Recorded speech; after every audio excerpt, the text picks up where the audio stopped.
عام زندگی میں بات کریں گے نہایت دھیمے انداز سے بات کریں گے، شور شرابہ کرنے والے نہیں ہوں گے، شور شرابہ پسند نہیں ہے۔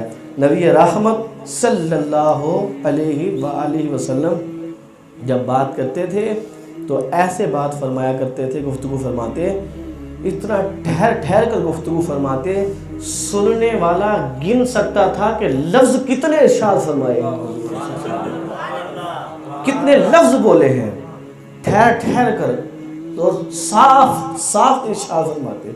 سب سے خوبصورت آوازوں میں ہمارے نبی کریم صلی اللہ علیہ وسلم کی ہے۔ کل قیامت کے دن چاہے وہ یاد آ گئی بات تو یہاں پہ کرتا چلو، حور جو ہے ایک جو ہے وہ تلاوت کرے گی، لوگ جھوم جائیں گے، مست ہو جائیں گے اور سالوں جھومتے رہیں گے۔ اللہ پوچھے گا اس سے خوبصورت آواز سنیں، لوگ کہیں گے نہیں۔ پھر داؤد علیہ السلام زبور شریف کی جو ہے تلاوت کریں گے، لوگ جھوم جائیں گے اور جھومتے چلے جائیں گے، زمانہ گزر جائے گا۔ اللہ پوچھے گا اس سے خوبصورت آواز سنی، لوگ کہیں گے نہیں۔ پھر اللہ کے محبوب کریم صلی اللہ علیہ وسلم خود تلاوت فرمائیں گے، اور غالباً مجھے یاد ہے سورہ یاسین کی حضور تلاوت فرمائیں گے۔ ہائے ہائے وہ کیسا کیف ہوگا، جنت کے مزے ہوں گے، اور حضور ہائے ہائے قرآن صاحب قرآن کی آواز میں بندے جب سنیں گے تو جھوم جائیں گے، ایک نشہ جو ہے طاری ہو جائے گا اور ایک کیف طاری ہو جائے گا، بے خودی کا عالم ہوگا، یوں لگتا ہے کہ وہ جھوم رہے ہوں گے، ہیں جی۔ ایک زمانہ جو ہے گزرے گا، اللہ ان سے پوچھے گا دوستو بتاؤ تو صحیح اس سے خوبصورت بھی آواز کبھی سنی ہے؟ تو دیکھیں گے اللہ کیسے ہو سکتی ہے، اللہ خود تلاوت فرمائے گا اس کے، اور سورہ انعام کی اللہ خود تلاوت فرمائے گا، لوگ سنیں گے وہ کون سے لفظ ہیں جو ہم بیان کر سکتے ہیں۔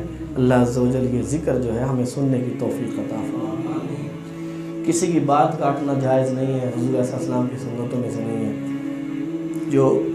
اور یہ کہ جو بات کہنی ہو مختصر کہیے، وہ بات تمہید بہت ہی باندھنے کی ضرورت نہیں ہوتی ہے، لوگوں کا وقت قیمتی ہوتا ہے، بس اوقات لوگ آتے ہیں بہت لمبے طریقے سے گھوم کر کے آتے ہیں، وہ جو بات کہنی ہو وہ تھوڑے لفظوں میں جو بات کہی جا سکتی ہے وہ تھوڑے لفظوں میں بات کہہ دے، وہ لمبی چوڑی بات نہ کرے۔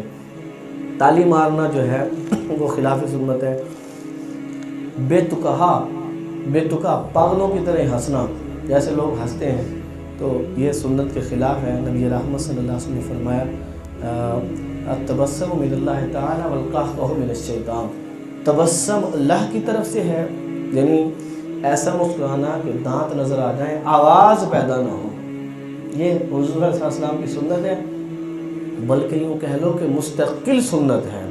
ہمیشہ ہمیشہ ہمیشہ سرور کائنات صلی اللہ علیہ وسلم کے مبارک چہرے پر مسکراہٹ ہی رہتی تھی، یعنی جو غمزدہ آتا، جو پریشان آتا تھا، وہ جو ہے اللہ کے محبوب کے دربار گہربار سے خوش ہو کے چلا جاتا تھا، سارے غم بھول جاتا تھا حضور علیہ السلام کا چہرہ مبارک جو ہے وہ دیکھ کر کے۔ تو ہماری جو بات ہے وہ دوسرے کے دل میں سکون اتارے۔